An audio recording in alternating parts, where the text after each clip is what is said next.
Okay, here's a problem that came across my desk. Let's talk more about factoring a polynomial, in this case a trinomial that is not a perfect square where a is 1. So this is a trinomial. It has 3 terms. The first term is a perfect square, but the last term is not a perfect square, and the middle term is not double the product of the roots of the first and last term. So this is not a perfect square trinomial.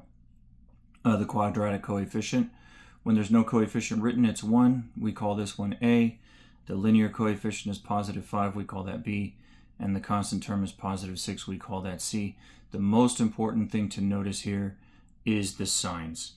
And to factor this kind of polynomial, again, when a is 1, that's very important, is really quite simple. We just have to ask ourselves one mental question. Of course, you do need times table fluency in order to be able to do this. First of all, we're going to factor into 2 binomials.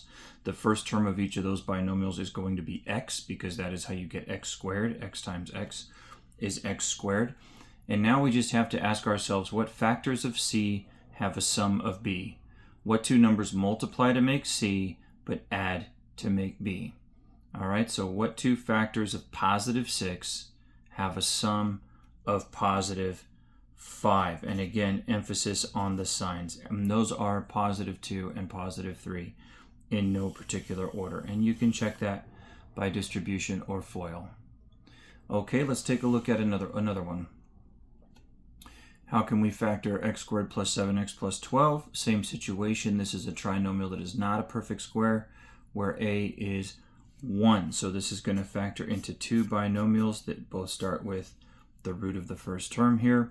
And what factors of c have a sum of b? What 2 numbers multiply to make positive 12 but add to make positive 7? And that's going to be positive 3 and positive 4 in no particular order. If you have a math problem that you would like me to demonstrate, put it in the comments and I will. Hope that helps.